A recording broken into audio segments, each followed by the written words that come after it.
Good afternoon, and welcome to the Middle East Forum Speaker Webinar Series and Podcast. I'm Stacey Roman, and I will be moderating this discussion today.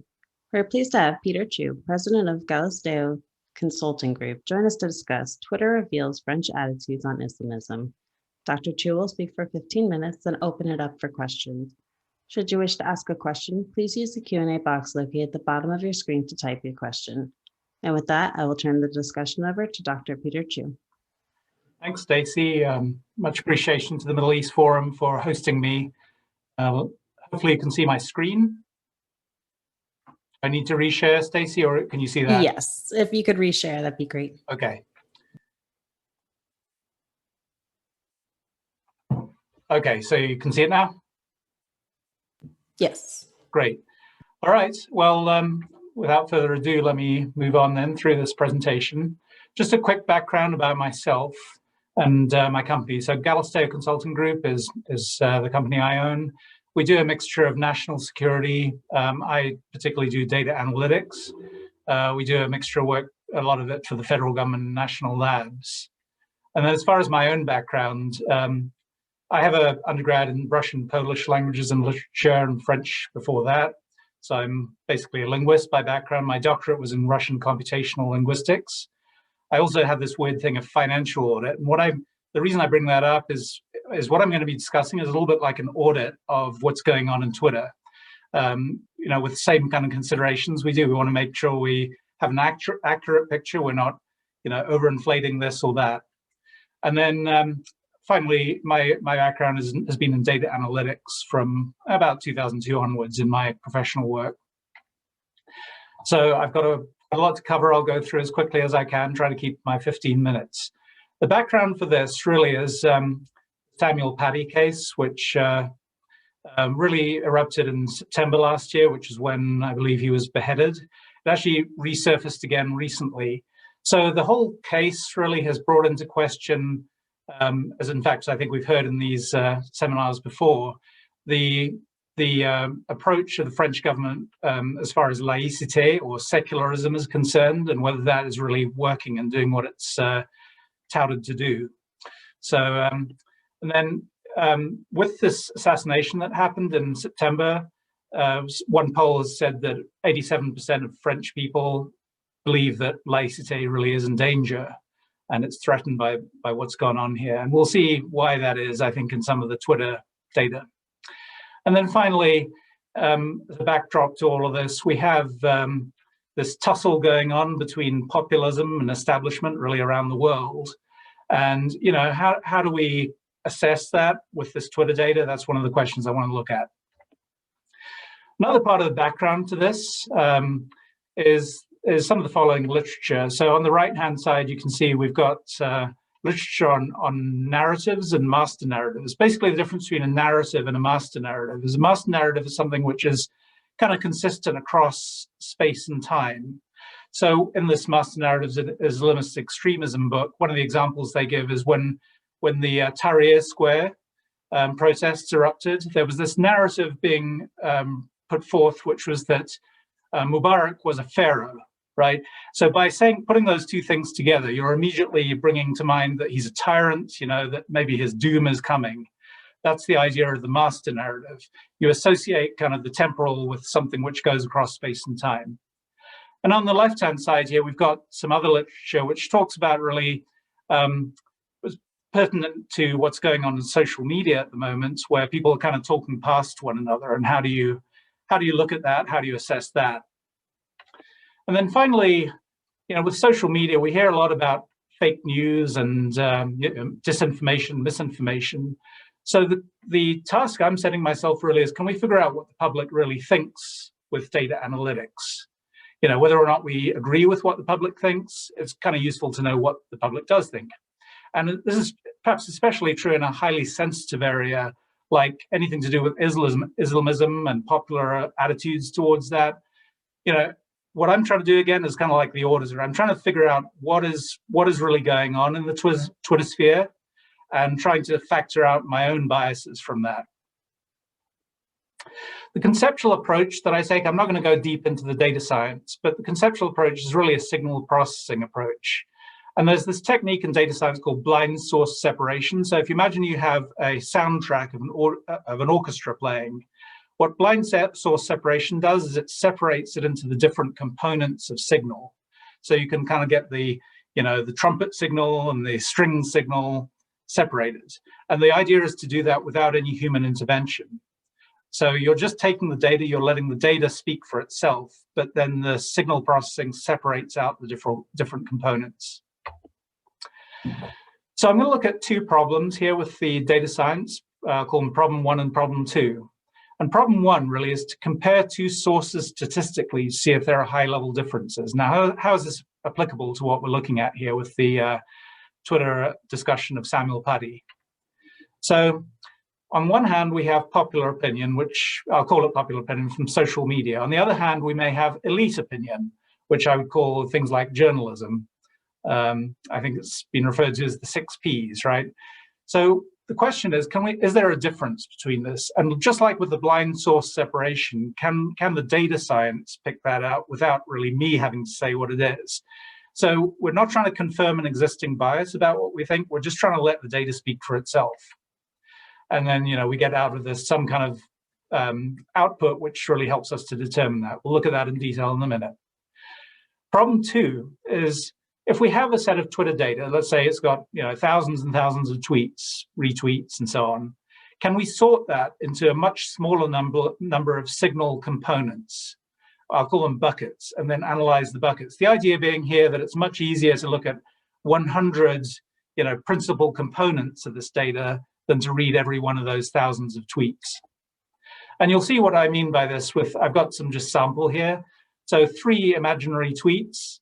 You can kind of see, if you quickly read them, that they're quite similar to one another. They're all talking about the teenager's lie and the tragic chain of events. Those words occur in all 3 of these tweets.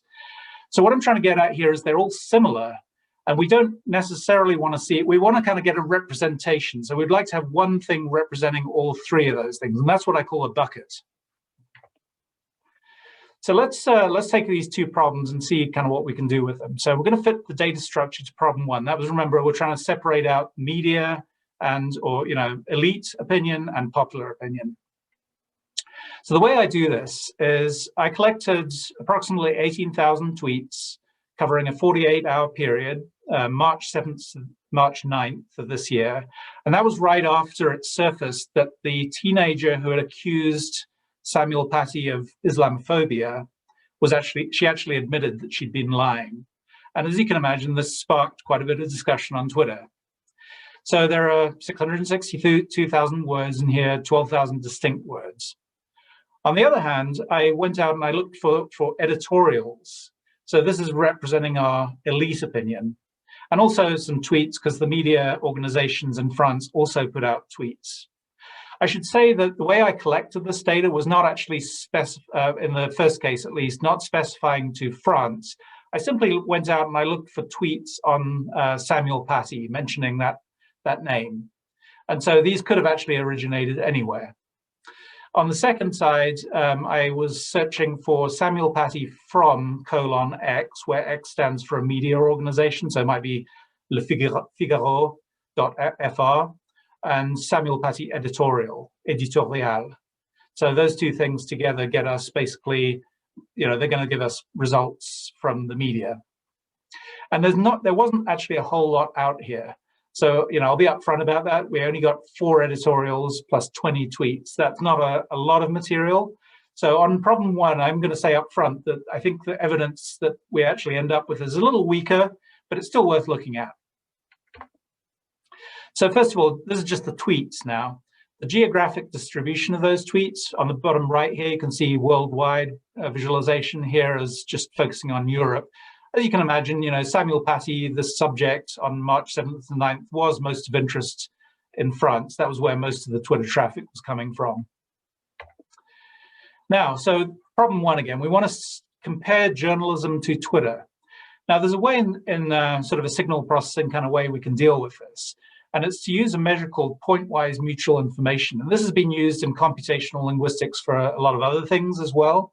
So I'm not the one who invented this measure, but really it's looking at how much more probable is the occurrence of a word in one corpus of data than the other, how much more probable is it than you would expect just by chance? And when you sort it like this, you can actually see, this is actually on the media side, this is the top most more probable words in the media than you would expect by chance. I'm going to go to another slide where you can kind of see this a little bit better. As you know, I'm sorry, it's on this slide. So for example, on the right here, you have from Twitter, this is our popular opinion. On the left, you have from journalism. You can see that Islamophobia, for example, is one of the words that rises up to the top on the popular opinion side. Whereas on the left-hand side, you've got things like obscurantism and participation and so on. So this is kind of what's more on the media's mind in respect to Samuel Paty.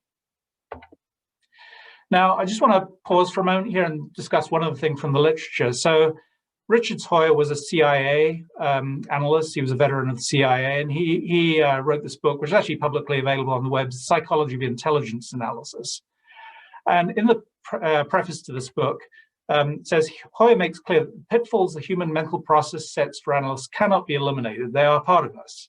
So what I'm trying to say here is when I'm looking at this Twitter data, I have my own biases for sure. But what I'm trying to do here is use these techniques, as it says in the preface, to train people how to look for and recognize these mental obstacles and how to develop procedures designed to offset them. So again, what I'm trying to do is have the data analytics really speak for itself, regardless of what I may think. So I just want to mention that. Okay, so some caveats and limitations here, and this really applies to both problem 1 and problem 2. First thing we need to think about is that Twitter data is not fully representative of the population. So it's not quite like doing an opinion poll here. Now, what I'm trying to say here is that not all citizens use Twitter. And it's, I think, known in the Twitter universe that the degree of usage of Twitter does correlate with socioeconomic and other types of status. So when we look at Twitter, we are going to see a skewed picture of what the population thinks. That's not to say it's not useful. Again, to use the audit metaphor, sometimes it's kind of useful to know, like if something went up from one year to expenses in one category went up from one year to another, it's useful to know that and then to know why, right? Now, the second thing here is that Twitter data can be purposely manipulated, for example, by bots. And this is actually something that we know that, for example, Russia has done in its social media interference. So what they do there basically is they often will use bots to artificially inflate the number of times a certain tweet gets used. So they'll retweet it. Bots will exist for the sole purpose of just retweeting what someone else has said. And they do that really to make it seem like, some of the perhaps more divisive opinion is more prominent than it is. And that's how they sow division. And you've probably heard about this.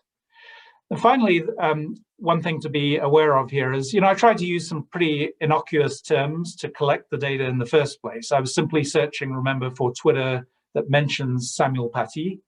But bias could be introduced even through the choice of initial search term. And this is something to be aware of, particularly when we're looking at multiple language data, faux amis. So déception in French actually means disappointment, not deception. Not that that's one of the words I was using. And this is really illustrative of a more general problem of language, is that words sometimes seem like they mean the same thing in different cases, but they're not quite the same. Another example would be refugees versus immigrants. Do those have the same connotations? How you collect the data could have an influence on what you see as the output. All right, problem 2. We're trying to sort a large number of tweets into buckets. And this is where I think I have the stronger evidence from this, simply because we have 18,000 tweets. So again, we've got our 18,000 tweets. What we want to do here is, again, remember those similar tweets. We just want to see one representative tweet for each cluster of tweets. And this is kind of you don't have to read the words here. I'll show you in more detail in a minute. But this is what we want to get out of it. Say 100 clusters. This is our forest instead of our trees. Now, here's the overview of the results from this particular data set. So I've got 100 topics here. I've color-coded it by language. Again, you don't have to see the words at the moment. On the next slide, I've got here some analysis that I added in here. So this is now where I'm allowing my human bias to come in. But I'm doing it on the top-level data, on the forest instead of the trees. So this is where I think we can have some discussion about, is my analysis correct? But up to this point, getting the 100 topics, this is really just what the data is saying to us. So this is the part where the human analysis comes in. Now, summarizing this by language, so as you can see, most of the number of buckets and the number of tweets is French. Here's some detail from the results. Now, this gives you an idea of how I'm classifying it. So these are, what you're looking at here is each row is a representative tweet of a cluster or bucket of tweets. And over here on the right, I've shown the number of tweets in that cluster, and I've added some of my own annotation. So DS is where the tweets are saying there's some kind of double standard. AE means it's an anti-establishment tweet, in my opinion. CV, it's civilizationist. So it's saying, we've got to advance our own French culture here, not let the immigrants take over. IS is mentions of Islamophobia. That's really cut and dry. It does it or doesn't it mention Islamophobia. Here's the tweet in the middle here, and then over here on the right, I've just summarized it quickly in English. So I'll just run through these quickly. So the first one here is in the media, there was this idea that Samuel Paty was the victim of a controversy, and this tweet is basically saying, no, he wasn't the victim of a controversy, he was actually murdered. On the next one, a double standard for Mila versus Z. Z is the teenager who lied. Uses a derogatory term for a Muslim woman, so reflecting some of the anger here about Islam in France. And it's saying basically that, this woman who made the false accusation is actually going to be treated a lot better than, someone else. Third one here, Islamophobia accusation. This was very commonly recurring theme among the tweets. Actually, it occurred in different clusters. The idea that as soon as you paint someone as an Islamophobe, that does two things. It both shuts down criticism of Islam, and it serves as a call for murder. Paints a target on the back of the victim, in this case, Samuel Paty. Here's a couple of ones which are civilizationist, in my opinion. This one actually is in Dutch. So as I mentioned, we're not looking only at French here. The idea of this is basically we've been too nice to this immigrant culture, now we're paying for it. The one at the bottom here, the Paty tragedy should shock advocates of submission to Islamism. The global fight of the 21st century is France against Islamism to preserve the French way of life. That's pretty clearly civilizationist to me. And this one was kind of interesting to me. The racialist dérive places a target on professors, mustn't forget Islamism kills. I didn't know what a dérive was until I went and looked it up, but it's basically, it's actually, I think, a concept from a French Marxist, I think it was 20th century, where basically the idea was to kind of wander through a city and just sort of let the experiences of the city influence you as you go. So that's what a dérive is, and this is being sort of applied here to say, our culture is drifting. A dérive means a drift. Final page of detail here. So here actually they compare Z, the teenager who lied, to Greta Thunberg, saying a Greta Thunberg wannabe. She accused Paty of Islamophobia. There's your Islamophobia again. And then this one here, this one says Bruno Le Maire, but actually it's Didier Le Maire. He acknowledges that in the follow-up to the tweet. And he was actually another professor in Grenoble who was painted with this Islamophobia tag. And, they're saying he's also being, and notice here, there's also a derogatory term for the media, the French media. So also, I think that's anti-establishment for that reason. And then finally, this one was actually an outlier, I think. Most of them really were anti-establishment. This one was trying to paint some kind of moral equivalence between the extreme right and terrorists. So basically saying, the Marine Le Pen, is associated with terrorists as well. So, who are we to speak? So whether or not we like these, I'm just trying to show you what the forest is here. This is what the data analytics does for us. Now, another way of looking at this, number of tweets and buckets that mention Islamophobia, it's around 20 to 25%, maybe even 30%. Slightly lower, actually, in French than in English. Just because it's in English doesn't mean that it's necessary. It could be a French person tweeting in English as well. We have to keep that in mind. Slightly lower number, perhaps critical of the left, unions, or establishment. And then let me just conclude quickly on this data. Let me see how my time is doing. I'm a little over, so I'll wrap up quickly. So what we've seen here is French attitudes to the Samuel Paty case with our caveats. There's some evidence that the media may indeed downplay the angles of Islamism and Islamophobia just through the lack of mention of those words. And this, I think, echoes some intuitions that we have about populist complaints. The main themes that I saw recurring in the Twitter data were this double standard idea and the idea of the danger of accusation of Islamophobia, putting a target on someone's back. Criticism of the unions, leftism, and establishment, and then some expression of civilizationist ideas, including in Dutch as well as French. And I think I saw that in German as well. I didn't show an example. And then one solitary cluster argues this moral equivalence between the Islamists and the far right in France. That's the conclusion on the content, conclusion on the methodology. Subject to the caveats we already stated, what we're trying to do here is look at an unbiased reflection of what is in the data. This is simply what we're seeing in the Twitter data. Nothing in the approach is specific or tweaked to the data set. We could apply this to other data, not just Twitter as well. And there's some evidence here of how and where the establishment populist voices talk past one another, just like in the literature I was mentioning up front, and possible taboos. You know, maybe the media is avoiding mention of Islamism and the Islamophobia theme. And what we can also do here is we can quantify, just like I said in the audit background at the beginning, we can quantify how much traction the different narratives have. And I think there's a strategic communication implication here, which is, you know, if you're a journalist and you want to have more traction, perhaps, you know, among a populist audience, one thing you could maybe do is simply just mention some of the under-mentioned things a little bit more. And this approach really pinpoints what words would perhaps be advisable to mention more and to at least discuss. That brings me, I think, to the conclusion. So I can take any questions if there are any.